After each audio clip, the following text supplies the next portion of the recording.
Hey guys, welcome back to my channel Bansal Biology. In today's video we are going to see about 13 short topics.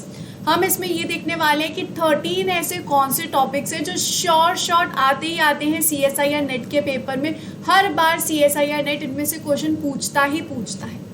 और इस lecture की खासियत ये है कि इसमें आप एक टॉपिक हर यूनिट से देखेंगे, मतलब 1 से लेकर 13 यूनिट तक हर यूनिट में से एक ऐसा टॉपिक जो कि शॉर्ट आता है. CSIR नेट उसको पूछता ही, और अगर आपने वो कर लिया तो आप एक्सपेक्ट कर सकते हैं कि उसमें से तो क्वेश्चन आएगा ही आएगा.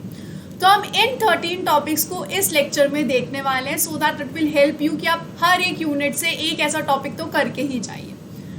तो सबसे पहले अगर हम सबसे पहले कहानी की हमारी शुरुआत करें तो जो सबसे पहला टॉपिक है वो होगा बायोकेमिस्ट्री से. सबसे पहली जो यूनिट है वो है biochemistry, that is unit number 1. और इस यूनिट से जो शॉर्ट टॉपिक होता है वो एंजाइमोलॉजी है. एंजाइमोलॉजी से आप साल दर साल हमेशा आप कोई ना क्वेश्चन इससे देख ही सकते हैं. या तो एंजाइम से रिलेटेड क्वेश्चन आ जाएगा, एंजाइम सबस्ट्रेट कॉम्प्लेक्स से रिलेटेड कोई क्वेश्चन आ जाएगा, या फिर एंजाइम काइनेटिक्स से रिलेटेड क्वेश्चन आ जाएगा, जैसे कि फर्स्ट ऑर्डर, सेकंड ऑर्डर, या फिर माइकलिस मेंटन इक्वेशन. इनमें से किसी ना किसी के ऊपर आपको एक क्वेश्चन आराम से दिख जाएगा. तो अगर हम यहाँ पर बायोकेमिस्ट्री की बात करें तो बायोकेमिस्ट्री में आप किसके लिए जा सकते हैं? एंजाइमोलॉजी के लिए जा सकते हैं, बिल्कुल बेफिक्र होके पढ़ के, और आपको आराम से इसमें से एक क्वेश्चन दिख जाएगा विदाउट एनी टेंशन. अगर हम यहाँ पर सेकेंड यूनिट की बात करें तो सेकेंड यूनिट होती है cell biology. If you talk about cell biology, तो सेल बायोलॉजी में ऐसा कौन सा टॉपिक है जिसमें से क्वेश्चन आता है? तो I will suggest protein targeting. Protein targeting बोल सकते हैं इसको, या फिर प्रोटीन सॉर्टिंग बोल सकते हैं, जिसमें किया क्या जाता है, बेसिकली प्रोटीन को ट्रांसपोर्ट किया जाता है एक ऑर्गेनेल से दूसरी ऑर्गेनेल में. ठीक है, जैसे कि ER में ट्रांसपोर्ट किया जाएगा, गोल्जी में ट्रांसपोर्ट किया जाएगा, क्लोरोप्लास्ट में ट्रांसपोर्ट किया जाएगा. तो एक तरीके से इससे आपको इस टॉपिक से आपको क्वेश्चन दिख जाएगा CSIR नेट के पेपर में शॉर्ट आराम से, बिल्कुल. तो आप सेल बायोलॉजी से ये वाला टॉपिक आराम से प्रिपेयर करके जा सकते हैं. अगर हम थर्ड यूनिट देखें, दैट इज़ मॉलिक्यूलर बायोलॉजी. तो मॉलिक्यूलर बायोलॉजी में एक ऐसा टॉपिक है जिसमें से क्वेश्चन आता है जिसको बोलते हैं ऑपरॉन. ऑपरॉन जो है उसमें दो है, एक है ट्रिप्टोफैन ऑपरॉन और एक है लैक ऑपरॉन. जो ज़्यादा क्वेश्चन आते हैं वो लैक ऑपरॉन से आता है, बट इसका मतलब ये नहीं कि ट्रिप्टोफैन ऑपरॉन भी इंपॉर्टेंट है, लेकिन lac operon as compare to tryptophan operon ज़्यादा इंपॉर्टेंट है. तो आप इन दोनों को साथ में लेकर चल सकते हैं और ऑपरॉन के कैटेगरी में रख सकते हो, क्योंकि अगर आपने लैक ऑपरॉन पढ़ लिया तो आपको ट्रिप्टोफैन ऑपरॉन पढ़ने में ज़्यादा टाइम नहीं लगेगा. तो ये हमारे 3 टॉपिक्स थे. कौन कौन सी यूनिट से? Biochemistry, cell biology, mol biology. अगर हम नेक्स्ट पे जाएं, नेक्स्ट यूनिट कौन सी है? नेक्स्ट यूनिट है सेल कम्युनिकेशन एंड सिग्नलिंग. अगर cell communication and cell signalling से हम देखें यूनिट 4 से, तो थोड़ा सा यहाँ पे डिफ़िकल्ट हो जाता है. यहाँ पर 2 टॉपिक्स में ना एक्चुअली टाई हो गया. 2 टॉपिक्स पूछे जाते हैं, मतलब ये एक ऐसे टॉपिक है जिनसे आपको दिखेगा क्वेश्चन. तो इनको मैं सेपरेटली नहीं लिख पाई थी, इसलिए मैंने इनको एक ही में ही कंबाइन कर दिया है. That is cell signalling and cancer. Cell signalling और कैंसर से आपको क्वेश्चन दिखेगा, कुछ भी हो जाए, हर बार इनमें से क्वेश्चन आता है. सेल सिग्नलिंग में क्या क्या होती है? आरटीके पाथवे यानी कि receptor tyrosine pathway, kinase pathway, या फिर GPCR क्या होता है आप लोगों को बहुत अच्छे से पता है, जी प्रोटीन कपल रिसेप्टर. तो 4th यूनिट से इन दोनों में से क्वेश्चन बनता है. कैंसर में भी सेम बात है, साल दर साल इसमें से क्वेश्चन आ रहे हैं V प्रोटीन के ऊपर, CDK के ऊपर, CA के प्रोटीन्स के ऊपर, तो इसमें से क्वेश्चन आते हैं. तो ये भी शॉर्ट आप मान के चलिए. अगर हम 5th यूनिट देखें, 5th यूनिट कौन सी है? Developmental biology. डेवलपमेंटल बायोलॉजी में बहुत सारे ऐसे टॉपिक है जो कि शॉर्ट हैं, लेकिन उनमें से एक टॉपिक जो आपको दिखेगा, मतलब वो तो 100% है, वो है ड्रोसोफिला. ड्रोसोफिला से रिलेटेड जितने भी टॉपिक्स हैं, जैसे कि anterior posterior axis determination, dorsal ventral axis determination, ये सारी जितनी भी चीज़ें, गैप जीन्स, जितना भी पार्ट है ड्रोसोफिला का, वो सारा का सारा बहुत इंपॉर्टेंट है. आपको हर साल एक क्वेश्चन आराम से मिलेगा, और इनफैक्ट हो सकता है एक से ज़्यादा क्वेश्चन भी मिल जाए, लेकिन एक क्वेश्चन आपको पक्का इसमें से मिलेगा. ऑब्वियसली इन दोनों को मिला के आपको ज़्यादा क्वेश्चन दिखेगा, इसलिए सेल सिग्नलिंग और कैंसर है, तो इनको मिला के आपको 2 क्वेश्चन आराम से दिख सकते हैं. इसमें से आपको एक क्वेश्चन दिख सकता है, एक से ज़्यादा भी दिख सकता है ड्रोसोफिला से. और यहाँ पर जो यहाँ पे जो क्वेश्चंस आते हैं वो जनरली स्टेटमेंट बेस्ड क्वेश्चंस मिलेंगे आपको सी सेक्शन में। जो सी सेक्शन होता है उसमें आपको स्टेटमेंट बेस्ड क्वेश्चन ज़्यादा मिलेंगे ड्रोसोफिला से या फिर डेवलपमेंटल बायोलॉजी से। तो अगर आपको डेवलपमेंटल बायोलॉजी का एक टॉपिक बहुत अच्छे से पढ़ना है तो आई वुड सजेस्ट ड्रोसोफिला को बहुत अच्छे से पढ़िए, ड्रोसोफिला को छोड़िए। 6th अगर यूनिट पे जाए हम, दैट इज प्लांट फिजियोलॉजी। तो प्लांट फिजियोलॉजी में से एक ऐसा टॉपिक जिसमें से क्वेश्चंस आते हैं, एक्चुअली इसमें से काफ़ी टॉपिक्स हैं जिसमें से क्वेश्चंस आते ही आते हैं, ठीक है। ऐसा आपको हर यूनिट पे मिलेगा, लेकिन सिर्फ मैं एक टॉपिक को मुझे चूज़ करना है, इसलिए ये सिर्फ 13 इंपॉर्टेंट टॉपिक से रिलेटेड है। तो एक टॉपिक जो है वो मैं बोलूँगी प्लांट हार्मोन्स। प्लांट हार्मोन से आप हर साल देख सकते हैं इसमें से क्वेश्चन आता है, कभी ऑक्सिन से आ गया, कभी जिब्रेलिन से आ गया, कभी साइटोकाइनिन से आ गया, कभी सबको मिक्स करके आ गया।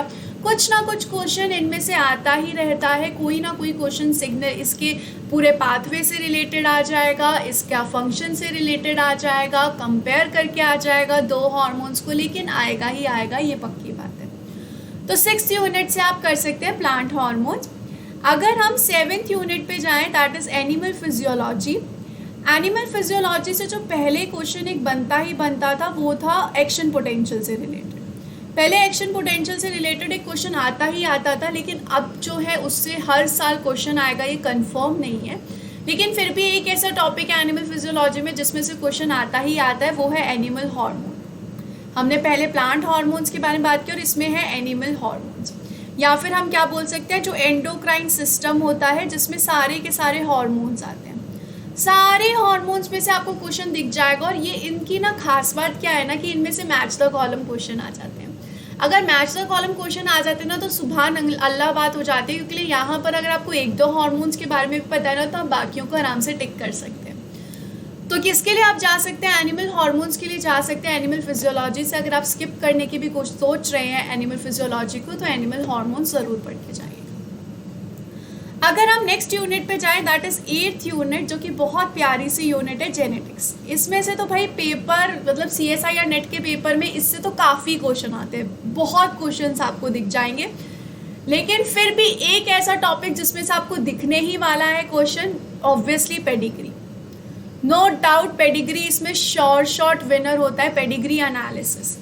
हर बार इसमें से क्वेश्चन आता है, आपको पेडिग्री दे दिया जाएगा, आपको बताना है ऑटोसोमल रिसेसिव है, ऑटोसोमल डोमिनेंट है, एक्स लिंक्ड रिसेसिव है, एक्स लिंक्ड डोमिनेंट है, कुछ ना कुछ साल दर साल आपको इसमें से देखने को मिलेगा, नो डाउट। तो पेडिग्री को अच्छे से देखिए, यहाँ पे अच्छे से पेडिग्री की स्टडी कीजिए, बहुत ज़्यादा इंपॉर्टेंट है पेडिग्री, मत स्किप कीजिएगा इसको गलती से भी, अगर आपको शॉर्ट क्वेश्चन चाहिए तो। नेक्स्ट जो यूनिट है वो है डाइवर्सिटी, जिसको मैक्सिमम लोग जो हैं वो स्किप करते हैं, मैक्सिमम स्टूडेंट्स जो हैं स्किप करते हैं, नो डाउट। हम जानते हैं इसको स्किप क्यों करना है, क्योंकि इसमें बहुत चीज़ें याद करने वाली होती है। लेकिन फिर भी अगर इसमें से हम एक टॉपिक देखें ना यार, जिससे क्वेश्चन बनता ही बनता है, मतलब हो ही नहीं सकता ना बने, वो है फाइलोजेनेटिक ट्री। फाइलोजेनेटिक ट्री, या फिर हम इसको बोल सकते हैं फाइलोजेनेसिस या फिर फाइलोजेनेटिक। इसमें से क्वेश्चन बनता ही बनता है, इस तरीके से आपको चीज़ें दी होती है, आपको बताना होता है कि क्या रिलेशन है उनका, इस तरीके के क्वेश्चंस होते हैं। तो फाइलोजेनेटिक ट्री को कभी स्किप मत कीजिए डाइवर्सिटी में। ये एक बहुत शॉर्ट क्वेश्चन है, ऐसे बोलते हैं ना, शॉर्ट क्वेश्चन है इसमें से, ठीक है। तो इसको कभी आप स्किप मत कीजिएगा। अगर हम नेक्स्ट यूनिट में जाएं, नेक्स्ट यूनिट का तो क्या ही कहना, इकोलॉजी एंड इवोल्यूशन। तो आजकल CSI या नेट का हम बोल सकते हैं कि उसका तो मतलब दिल आ रखा है अभी, इकोलॉजी एंड इवोल्यूशन पे बहुत क्वेश्चन आ रहे हैं, बहुत क्वेश्चन। इवन अगर मैं मेरे स्टूडेंट से पूछूं भी ना, जिन्होंने अभी रिसेंटली पेपर्स हैं, वो यही बोलते हैं मैम इकोलॉजी इवोल्यूशन ही तो भरा था पेपर में, मैम इकोलॉजी इवोल्यूशन ही तो भरा था। तो इन दोनों यूनिट को तो कोई स्किप करने का सोचता भी नहीं है, इकोलॉजी और इवोल्यूशन को सब लोग अच्छे से ही पढ़ के जाते हैं। लेकिन फिर भी अगर इसमें से एक ऐसा टॉपिक, फिलहाल इसमें से बहुत ऐसे टॉपिक है जिसमें से आते ही है, लेकिन एक स्पेसिफिकली अगर मैं क्वेश्चन बोलूँगी तो वो है एल्ट्रुइज्म से। एल्ट्रुइज्म से आप देख लीजिए, रिसेंटली क्वेश्चन आए हैं, पिछले कुछ सालों से इसमें से क्वेश्चन आ रहे हैं, इससे या फिर हैमिल्टन रूल से। मतलब ये दोनों चीज़ें एक मिला के ये टॉपिक है ये पूरा का पूरा, और इससे क्वेश्चन आते ही आते हैं, भले ही कुछ भी हो जाए आपको इसमें से क्वेश्चन मिल जाएगा। और इस टॉपिक की सबसे खास बात ये है कि ये जो है ना टॉपिक बहुत ईजी है, आप इसको ना लगभग 20 मिनट 25 मिनट में आप इस टाइप के टॉपिक को समझ सकते हो, इसमें आपको समझने में ज़्यादा टाइम नहीं लगता है। और आराम से आप इसके क्वेश्चन सॉल्व कर सकते हो। तो इस टॉपिक्स की ऐसी स्पेशलिटी भी होती है, तो उस वजह से भी ये शॉर्ट में प्लस पॉइंट ये ले लेता है, ठीक है। नेक्स्ट अगर हम जाए 11th में आता है इवोल्यूशन। इवोल्यूशन में तो मतलब एक ऐसा टॉपिक है जो नीट में भी इम्पॉर्टेंट होता है, एमएससी एंट्रेंस में भी इम्पॉर्टेंट है, सीएसआईआर नेट के पेपर में भी इम्पॉर्टेंट होता है, हर जगह ये इम्पॉर्टेंट है। That is Hardy-Weinberg equation.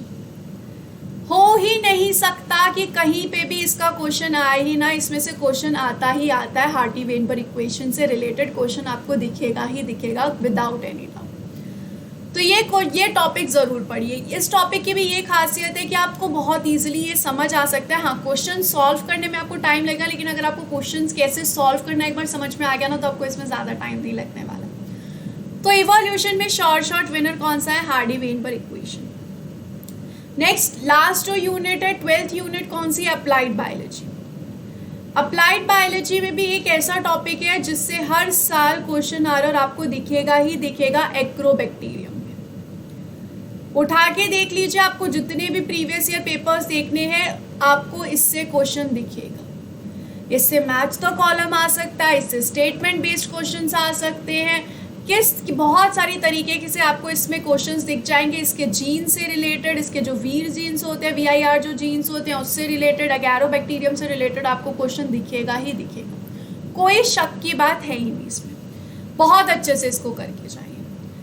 अगर हम लास्ट यूनिट देखिए, हमारी लास्ट यूनिट कौन सी होती है? 13th यूनिट, जो कि है मेथड्स इन बायोलॉजी। टेक्निक्स भी बोला जाता है इसको, methods in biology. Methods in biology की अगर हम बात करें ना, तो इसमें से एक टॉपिक ढूंढना मतलब जो आता ही आता है वो थोड़ा सा डिफिकल्ट है, क्योंकि बहुत सारी टेक्निक्स आपको पता है, बहुत टेक्निक्स इसमें भरी हुई है, लेकिन फिर भी इसमें से एक टॉपिक मैं बोल सकती हूँ जो आता है, भले ही वो सिर्फ मैच द कॉलम के तौर पे ही ना है, मैच द कॉलम का एक एग्जाम्पल बन के ही क्यों ना है, लेकिन उसमें से आता है और वो आपने 12th क्लास से पढ़ते आ रहे हो, PCR। PCR क्या है? Polymerase chain reaction. इसमें से आप देख लीजिए, इसमें से करीबन इसमें से आपको हर बार क्वेश्चन दिखेगा, भले ही मैच द कॉलम का एक बन के क्यों ना है।